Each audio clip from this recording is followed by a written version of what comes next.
Aujourd'hui, je vous amène pour de la cuisine asiatique.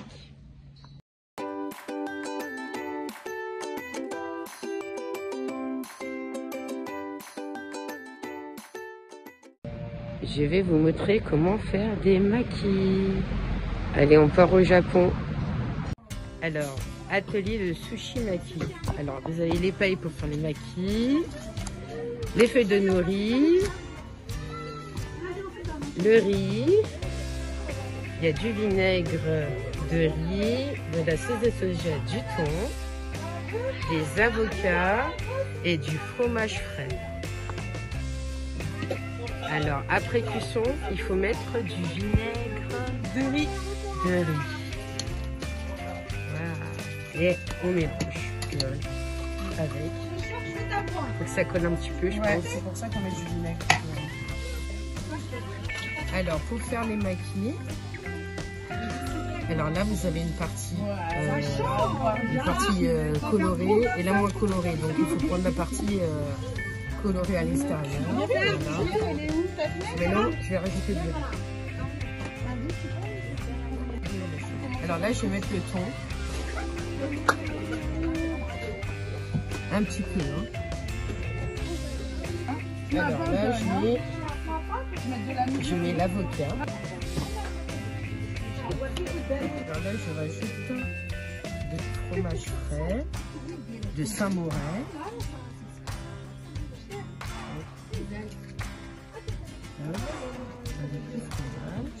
Un petit peu. Alors, là, je vais les rouler.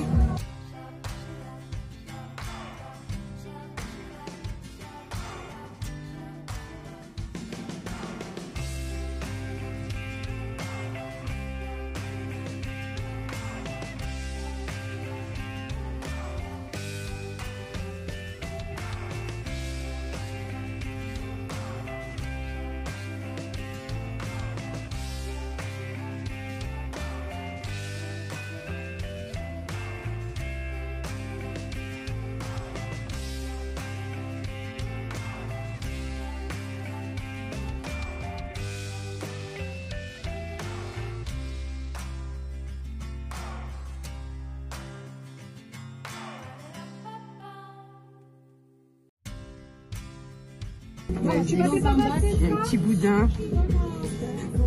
Et puis bah, tout à l'heure, ce sera la découpe.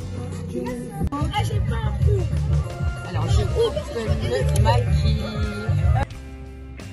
Là, je vous amène en Chine. Alors, pour les moules sautés à la façon chinoise, je vais couper des petits morceaux de lait, de tout type de viande, dinde, jambon, tout ce que vous voulez. Voilà. Vous aurez besoin de pâtes également. Donc, qui dit nouilles dit les pâtes, mais vous pouvez prendre n'importe quel type de pâtes. Concernant les pâtes, vous pouvez faire n'importe quelle quantité que vous voulez, et après ben, la quantité vaut les autres aliments aussi supérieurs. Ensuite, dans une autre poêle, mettre de l'huile et faire colorer les oignons. Bon, à partir de ce stade de cuisson, je vais rajouter les dés de jambon. Alors là, je laisse saisir un petit peu, mais de temps en temps, il faut tourner car sinon ça colle à la poêle. Donc tourner tous les 1 minute à peu près. En fait, il faut entendre le frémissement de la poêle. Donc là, il me dit de tourner. Alors là, j'ai rajouté la viande. Comme vous pouvez constater. Donc là, si c'est un jambon qui est très à tranche fine, il faut compter à 2 à 3 minutes de cuisson. Si la tranche de jambon est plus épaisse, il faut compter entre 6 à 10 minutes. Tout dépend de la grosseur, comment est coupé le jambon.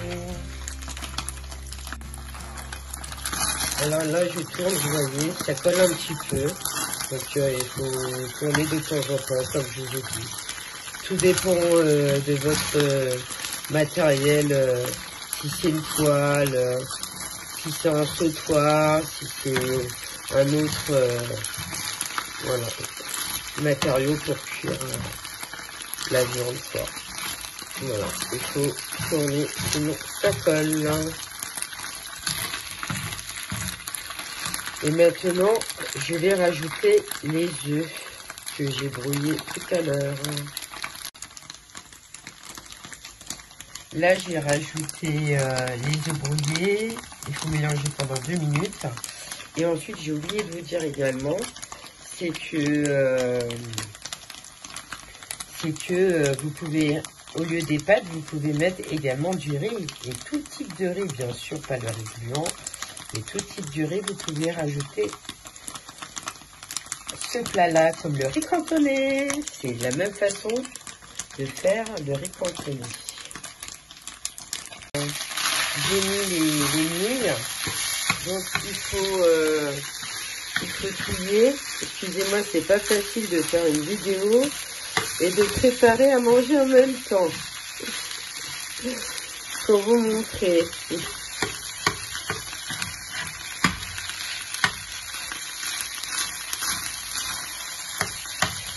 Bon, il faut bien que ça soit comme ça. Et puis ensuite, je vais rajouter la sauce de soja. Alors, soit vous pouvez prendre de la sauce de soja ou également de la Maggi aromatisée. Alors là, j'ai rajouté la sauce de soja. Donc, je mélange comme tout à l'heure pour imprégner la sauce, pour qu'elle boit les pâtes. Bien sûr, tourner pour pas que ça colle. Et puis, le plat, il est prêt. Il n'y a plus qu'à déguster. Et voici le résultat de mes nouilles sautées à la façon chinoise. Alors maintenant, regardez mon plat. Les nouilles chinoises. Donc, comme je vous ai dit, vous pouvez faire avec le riz également. Voilà. Miss S2 va déguster. Et à vous de faire maintenant. À vous de jouer. Dites-moi en commentaire si vous avez préféré les makis direction Japon ou les nouilles sautées à la chinoise. Je vous dis à très bientôt pour de nouvelles aventures. Au revoir.